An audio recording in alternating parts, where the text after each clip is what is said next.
Welcome to another episode of What I Learned from Bobby Hemmit. The ancestors just downloaded something to me. And what does that mean? That means that a thought popped in my brain. That's what it means, a new thought, okay? Without me purposely thinking of it. That will happen to you as soon as you acknowledge the ancestors. Soon as you acknowledge them and say, ancestors, I'm open to receive whatever information you have for me. Because somebody told me that that I need to connect with you. I need to not forget you. That you are my resources, that you are my helpers, that you are my angels above. And it's going to start to happen. That's all you have to do. It's not complicated. It's simple. So my jaw is dropping, okay? My jaw is dropping. Boys and girls, and I do mean that, boys and girls, because we're in kindergarten class as far as our spiritual ignorance. You are a kindergartner.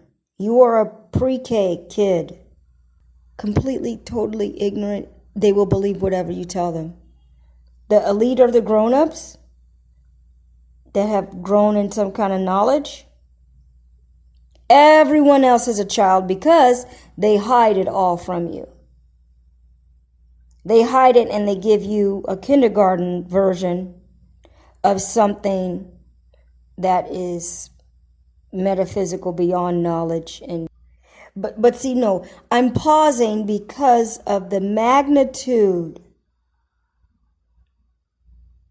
of the deception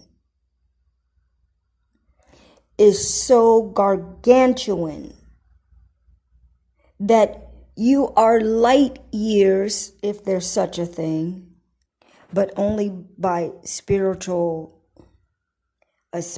growth in yourself, that you would even become enlightened, which means your pineal gland would turn on and that motherfucking programmed matrix brain ego motherfucker will get turned down. I'm not saying it won't exist because we have ego, but it'll get turned down and you'll be in tune with the pineal gland energy of perception. Holy shit. Okay, I'm going to try it. I know I haven't said anything, but this shit's juicy. For a second, I was like, that word has to mean something. They gave me the answer I just asked that an hour ago. Mentally, you know how you have thoughts in your head and you say something inside your head. I explicitly said that name has to mean something. Actually, I was thinking about Scrappy Doo. I said that name has to mean something. And then I thought about Scooby Doo. If Scrappy Doo has to mean something, Scooby Doo has to mean something.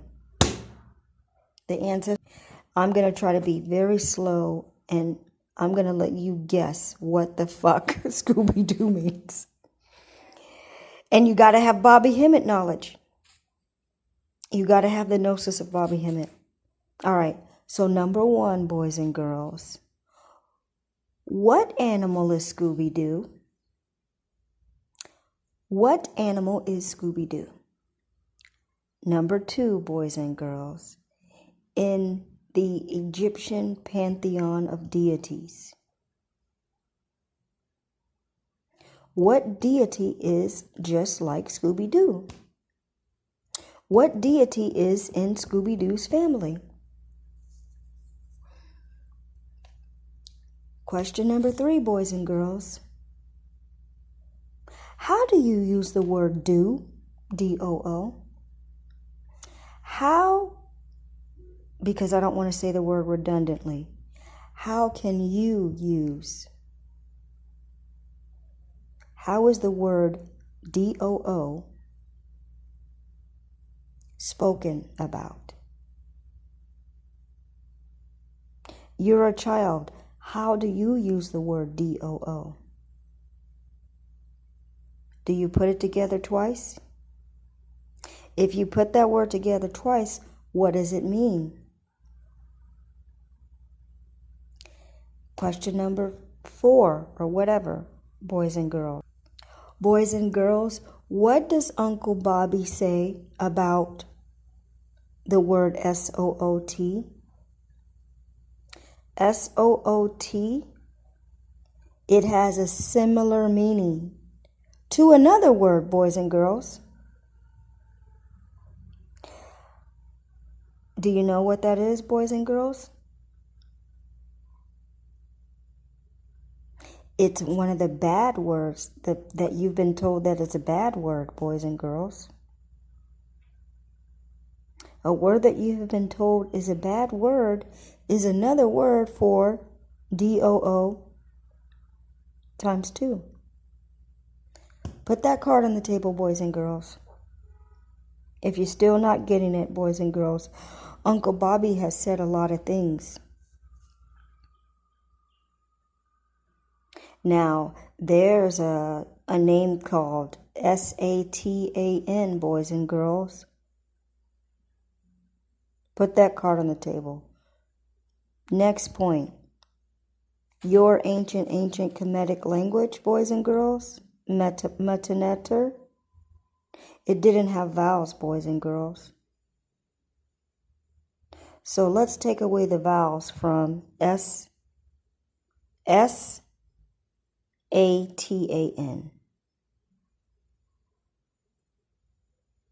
And what do you get?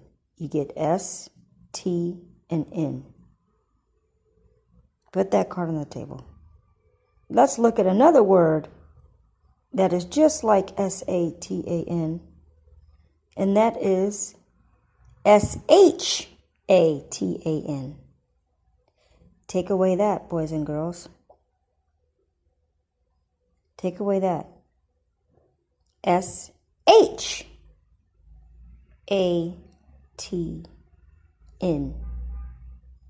Now, boys and girls, compare that word and those letters and that frequency with the bad word that people shout out. Maybe they're surprised. Maybe they hit their knee. Maybe they see a car accident and they're just very flabbergasted about it. And what do they say, boys and girls? They say the word S-H-I-T.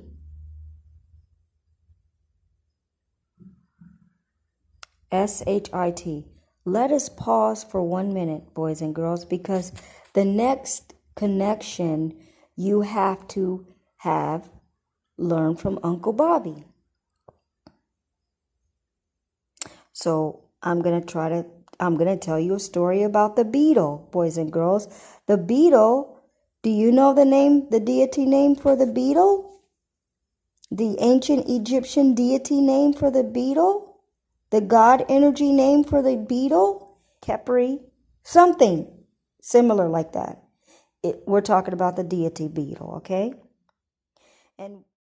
Okay, I have to wrap this video up. I'm just going to verbally tell you the connection so that this can be complete. And this is a download from the ancestors. Because I was always thinking, what the fuck? We got Seth, that's a jackal. We got Anubis, that's a dog. They can't be against each other. There's some fuckery going on here. And I remember I always have the picture, the Egyptian picture of Anubis over a pharaoh. So this is the download that I got from the ancestors to get it correctly in your mind. Point number 1 is that Anubis represents the energy of your pineal gland. When you see him over a pharaoh, that could be when he's sleeping or preparing him for death. Point number 2 is Seth is the jackal, which has Seth, Satan, Sutek, all of that is the energy for the physical manifestation of you in the body. 666, the devil, and every